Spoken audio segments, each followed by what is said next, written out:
JP, నువ్వు election లో independent గా గెలిస్తే సీఎంతో మాట్లాడి నిన్ను మళ్లీ పార్టీలోకి చేర్చుకుని మినిస్ట్రీ వచ్చేలా ప్లాన్ చేస్తా. బట్ నువ్వు నా మాట వినాలి. మీరే ప్రపోజల్ పెట్టినా నాకు ఓకే రుచిదేవి. చెప్పండి మిస్టర్ రావు.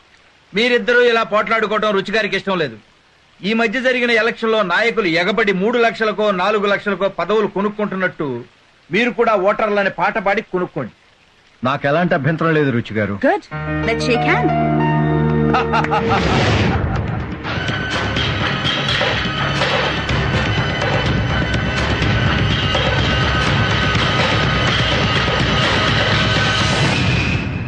మన నియోజకవర్గంలో మీ లేబర్ ఓట్లు 20,000. ఈ వేలం పాటలో మిమ్మల్ని ఎవరు పాడుకుంటే వాళ్లకే మీరు ఓట్లయ్యారు. ఓట్లు వేయడానికి మీకు డబ్బులు సారా ప్యాకెట్లు ముఖ్యమా? మీకు సేవ చేయడానికి మంచి ఎమ్మెల్యే ముఖ్యమా?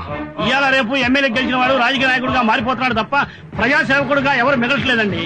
కాబట్టి ఏలం పాటలో పడితే మాకు డబ్బు ఇవ్వండి. ఎవరెక్కువ డబ్బులు ఇస్తే వాళ్ళకే ఓట్లేస్తాం. 20,000 ఓట్లకు దేవుడి పాట 10 లక్షలు. 15 లక్షలు. జేపీ పాట 15 లక్షలు. 20 లక్షలు. భగవంతుని పాట 20 లక్షలు. 25 లక్షలు. 30 లక్షలు. 35 లక్షలు. 40 లక్షలు. 45 లక్షలు. 60 లక్షలు. 65 లక్షలు. 80 లక్షలు. భగవంతుని పాట 80 లక్షలు. భగవంతుని పాట 80 లక్షలు. ఒకటోసారి, రెండోసారి, మూడోసారి.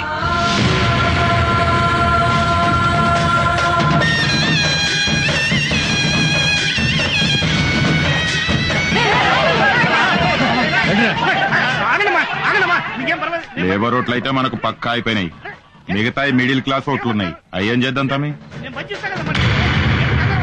భగవంతుడు కొట్టెలు గుర్తుకే, కొట్టెలు గుర్తుకే, కొట్టెలు గుర్తుకే. భగవంతుడు, భగవంతుడు, భగవంతుడు, భగవంతుడు. ప్రజాస్వామ్యానికి ఆక్సిజన్ లాంటి ఓటర్ మహాశైలారా, హైదరాబాద్ కి విమాన మార్గం ఉంది, హైదరాబాద్ కి రైలు మార్గం ఉంది, హైదరాబాద్ కి రోడ్డు మార్గం ఉంది. కానీ హైదరాబాద్ కి సముద్ర మార్గం లేదు. మీరు నన్ను ఎమ్మెల్యేగా గెలిపిస్తే హైదరాబాద్ కి ఓడరేవు తీసుకొస్తానని మీ అందరి దగ్గర మనవి చేసుకుంటున్నాను. నీకు బుద్ధి ఉందా అని అడుగుతున్నా, నీకు జ్ఞానం ఉందా అని అడుగుతున్నా. హైదరాబాద్ కు ఓడరేవు ఎలా తప్పిస్తావురా పిచ్చివా? తెప్పించి తీరుతానని మీకు మనవి చేసుకుంటున్నాను. రాజకీయాల్లో ఇటువంటి లోపర్లు చేరి భ్రష్టు పట్టిస్తున్నారు. ఓడరేవు తెప్పిస్తానంటండి. అసలు ఏం మాట్లాడుతున్నారో తెలుసా? నేనేం మాట్లాడుతున్నానో నాకు తెలుసు. హైదరాబాద్ కి ఓడరేవు తెస్తానని మీకు చెప్పా, చెప్పింది చేస్తానని మీకు మరొకసారి మనవి చేస్తున్నాను. ఓడరేవు తేవాలంటే హైదరాబాద్ లో సముద్రం ఉండాలి కదండి. ఓడరేవు తేవాలంటే సముద్రం కావాలని నాకు తెలుసు. సముద్రం ఎలా తెస్తాడని ప్రశ్నిస్తున్నా. సముద్రం ఎందుకు తేలేము? 1947 సంవత్సరానికి ముందు మన భారతదేశానికి స్వాతంత్ర్యం ఉందా? లేదు కదా. అంత పెద్ద భారతదేశానికి స్వాతంత్ర్యం తేంగా లేంది ఇంత చిన్న హైదరాబాద్ కి సముద్రం తేలేవా? సిగ్గుచేటు, స్వతంత్రాన్ని సముద్రంతో పోలుస్తున్నారు. భగవంతుడు, ఇలాంటి వాళ్ళని పాలిటిక్స్ నుంచి తరిమేయాలి. భగవంతుడు, సొసైటీ నుంచి బహిష్కరించాలి. భగవంతుడు, అసలు ఈ భూమి మీద నుంచే ఎలిమినేట్ చేయాలి. జై జై.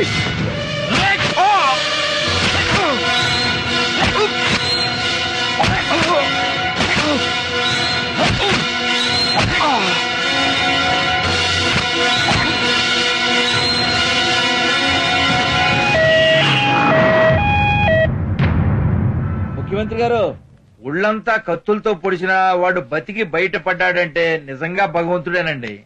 ప్రసాళ్ళంతా గొడవ పెడతాంటే ఇప్పుడే మాట్లాడమని పంపించా. నన్ను చంపాలనుకుంది నా ప్రత్యర్థి జేపీ గారు. బై ఎలక్షన్ లో నా సీట్ నీకు ఎలా ఇస్తారా? ఎలక్షన్ లో తప్పుకో లేదా చంపుతానని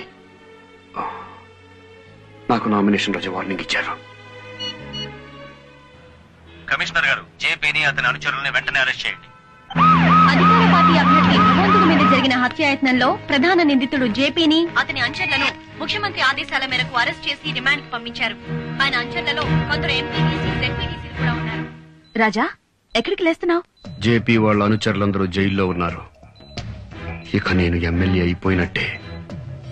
ముందు నీ ప్రాణాలు ఇంపార్టెంట్ రాజా. ఇంకా 10 పోట్లు పొడిచినా నాకేమీ కాదు. నా పేరు భగవంతు భగవంతు భగవంతు. ఇది గుండె, ఇక్కడ పొడవను. ఇవి మూత్రపిండాలు, ఇక్కడ పొడిచిన ప్రమాదం, పక్కన పొడుస్తాను. లివర్ మీద పొడిచిన చస్తారు కాబట్టి పొడవను. ఇది వెన్నెముక, ఇక్కడ పొడవను. ఇక్కడ ఇక్కడ ఇక్కడ పొడుస్తాను. ఇక్కడ ఇక్కడ ఇక్కడ. చనిపోకుండా ఎక్కడెక్కడ పడవాలో నీకు తెలుసు కదా? తెలుసు. పొడిచేసి.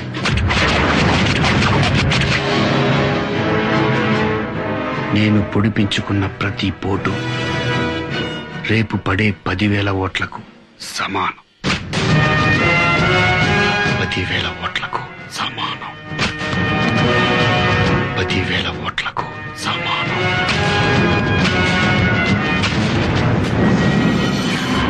ఓట్ల లెక్కింపు పూర్తయింది. జమీర్పేట అసెంబ్లీ నియోజకవర్గ బై ఎలక్షన్లలో అధికార పార్టీ అభ్యర్థి భగవంతుడు 50,000 ఓట్ల మెజార్టీతో గెలుపొందారు. ప్రత్యర్థులు మాజీ ఎమ్మెల్యే జేపీ మరియు ప్రతిపక్ష పార్టీ అభ్యర్థి రాజబాబులను చిత్తుగా ఓడించి అత్యధిక మెజార్టీతో గెలుపొందడం గమనార్హం.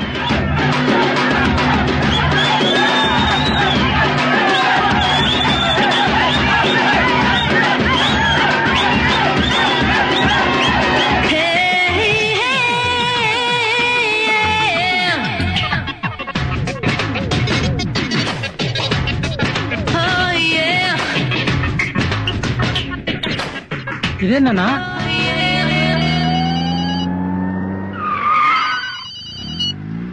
హలో, ఏమ్మా ఊరేగింపు ఎక్కడ దాకా వచ్చింది? ఎక్కడన్నా బయలుదేరి 4 అడుగులు వేసామో లేదో రుచి గారు వచ్చి అన్నం తీసుకుపోయింది. రుచి గారు తీసుకెళ్ళటం ఏంటయ్యా? అవతల పార్టీ ఆఫీస్ లో సీఎం గారు వెయిట్ చేస్తున్నారు. సీఎం వెయిటింగో ఇంకెవరు వెయిటింగో ఎవరికి తెలుసన్నా? అన్న మాత్రం వెళ్ళిపోయాడు. పోనీ ఎక్కడికి వెళ్ళారో తెలుసా? ఇలా అయితే చాలా కష్టం.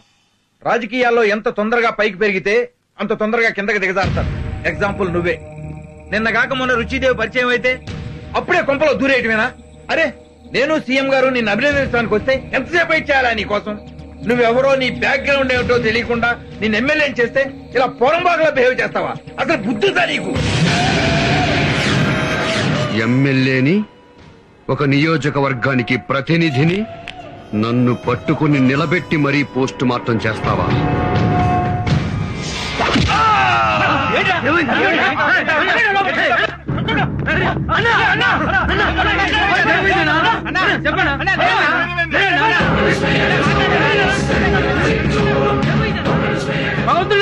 అన్నకేమైందన్నా? సోమశిలేశ్వరరావు గారు ఆవేశపడ్డారు. హార్ట్ అటాక్ వచ్చింది. హాస్పిటల్కి తీసుకెళ్దాం. తీవ్ర గుండె నొప్పితో హాస్పిటల్లో జాయిన్ అయిన అధికార పార్టీ ప్రెసిడెంట్ సోమశీలేశ్వర ఆరోగ్య పరిస్థితి ప్రస్తుతం బానే ఉంది. ఆయనకు బైపాస్ సర్జరీ చేశారు. ప్రస్తుతం ఆయన్ను ఇంటెన్సివ్ కేర్ లో ఉంచారు.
ఏమైందన్నా?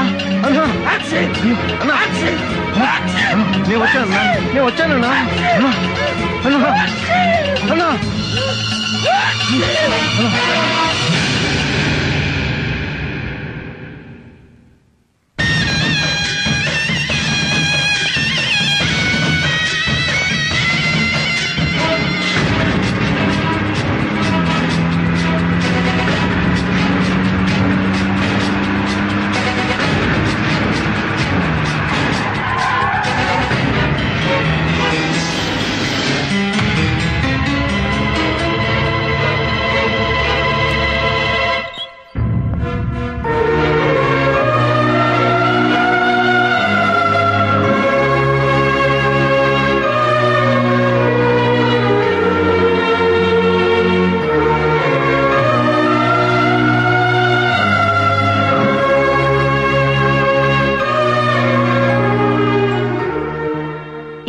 సిజేరియన్ చేయాలన్నారు. అందుకే మీకు కబురు పంపించాను. సిజేరియన్ చేస్తే నా భార్య చనిపోతుంది కదా. మీ భార్యకి బ్రెయిన్ డెడ్ అయిన రోజే తను గర్భవతి అన్న సంగతే కాదు, అసలు తను బ్రతుకున్న సంగతి కూడా తనకి తెలియదు. 5 నెలల నుండి వెంటిలేటర్స్ ద్వారా తనని కాపాడుకుంటూ వస్తుంది. కేవలం ఈ డెలివరీ కోసమే కదా. ఈ డెలివరీ అయితే తన ప్రాణమే పోతుంది. అలా కాకపోతే తన ప్రాణంతో పాటు బిడ్డ ప్రాణం కూడా పోతుంది. నా భార్య చనిపోకుండా డెలివరీ చేయలేరా సార్? భగవంతుడి గారు సంతకం చేయండి.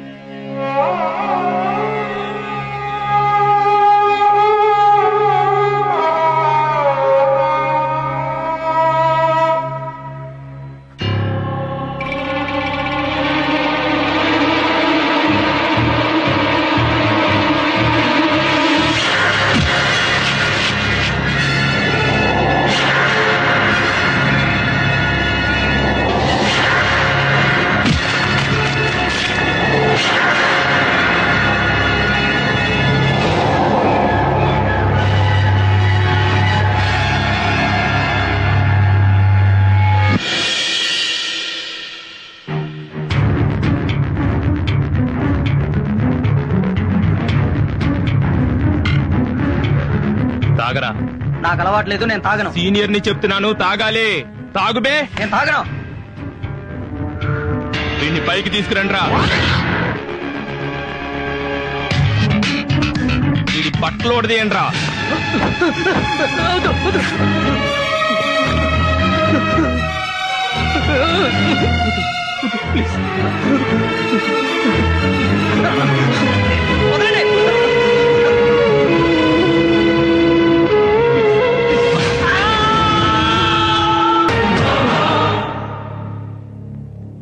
నేను ఆ కాలేజీకి వెళ్ళను సార్, ఊరు వెళ్ళిపోతాను సార్. ఈ కాలేజీలో ఇలా జరగడం ఫస్ట్ టైం కాదు సార్. లాస్ట్ ఇయర్ పద్మ అనే అమ్మాయి కూడా ఆత్మహత్య చేసుకుంది. అప్పుడు కూడా ఈ కాలేజ్ చైర్మన్ భాష పట్టించుకోలేదు.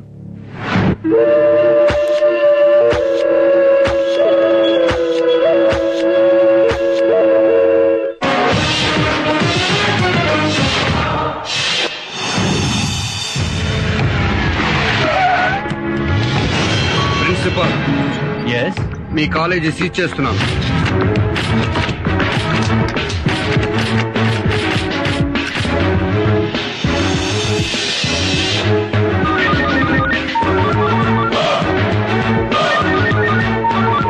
వాడేనా చూడు. అవును సార్, కాలేజ్ చైర్మన్ భాషనే. మంచి. చెప్పండి భాష, నేను ఎస్ఐ రమేష్ మాట్లాడుతున్నాను. సన్నాసుల్లారా, స్టేషన్ లోనే మిమ్మల్ని మర్డర్ చేస్తా. నా కాలేజ్ అని తెలిసి మూయిస్తారా మీరు? బద్మాష్, ఒకే ఒక గంటలో నా కాలేజ్ ఓపెన్ కావాలి, లేదంటే మీ పోలీసుల ఒంటి మీద కాకి బట్టలు ఉడదీసి నా ఇంటికి డోర్ కర్టెన్లు గుట్టిస్తా. ఆ హౌలేగానికి చెప్పు భాష ఫోన్ చేసిండని. ఆ సిఐ గాడు నాకు వెంట్రుకతో సమానం బే. మా మీద మీ జులుం దగ్గాలే, లేదనుకో రాష్ట్రం మొత్తం అల్లకల్లోలమైతది. మా వాళ్ళ కాలేజీలను మూయించాలని చూసిండ్రో ఖబర్దార్. సన్నాసులారా, స్టేషన్ లోనే మిమ్మల్ని మర్డర్ చేస్తా. నా కాలేజ్ అని తెలిసి మూయిస్తారా మీరు? మేమంటే అంత చులకనారా మీకు? పోలీసులొంటి మీద కాకి బట్టలు ఉడదీసి నా ఇంటికి డోర్ కర్టెన్లు గుట్టిస్తా. మా మీద మీ జులుం దగ్గాలే, లేదనుకో రాష్ట్రం మొత్తం అల్లకల్లోలమైతది.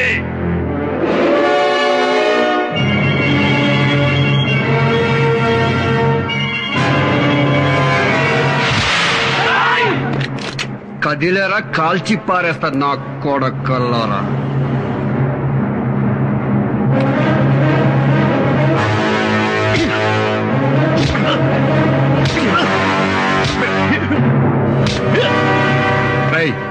నేనెందుకు కొట్టానో తెలుసా? నన్ను అమ్మనా బూతులు తిట్టావని కాదురా, నన్ను పీకుతాను పిసుకుతాను అన్నందుకు కాదురా. మా కాకి బట్టల్ని డోర్ కట్టెన్లుగాను సోఫా కవర్లుగాను కుట్టించుకుంటా అన్నావు చూడు, అందుకు కాదురా. మా వాళ్ళంటే అంత చులకనా అన్నావు చూడు, అందుకురా కొట్టాను. మా వాళ్లకు రక్షణ లేదన్నావు చూడు, అందుకు కొట్టాను రా బేవకు. రై, ఇది హిందుస్థాన్ అంటే హిందువులకు మాత్రమే స్థానం ఉంది, ముస్లింలకు స్థానం లేదనా? హిందుస్థాన్ పెట్రోలియం అంటే పెట్రోల్ బంకుల్లో ఓన్లీ హిందువులకే పోస్తారా, ముస్లింలకు పోయిరా? రేయ్, నీతిగా బతికితే మతాలనేది చూడకుండా ఈ దేశంలో భారతరత్న ఇచ్చి మరీ గౌరవించారా. ఇదే దేశంలో నేరం చేస్తే ఎవరికైనా ఉరిశిక్ష వేశారా. రేయ్, అబ్దుల్ కలాం ఎవర్రా? కమ్మ, కాపా, రెడ్డా, మైనారిటీ కాదా? ముస్లిం కాదా? ఇంకా మైనారిటీ మెజారిటీ అని ఫీలింగ్ ఏంటరా? ఔలెక్కి బాల్. మైనారిటీ తప్పు చేస్తే కేసు పెట్టకూడదా? చట్టానికి నువ్వు ముస్లింవా, హిందూవా, క్రిస్టియన్ అన్నది కాదరా, నేరం చేశావా లేదా అనేదే ముఖ్యం. ఇంకొకసారి మతం పేరుతో రాజకీయాలు చేశావనుకో, కోసి కైమా చేస్తాను.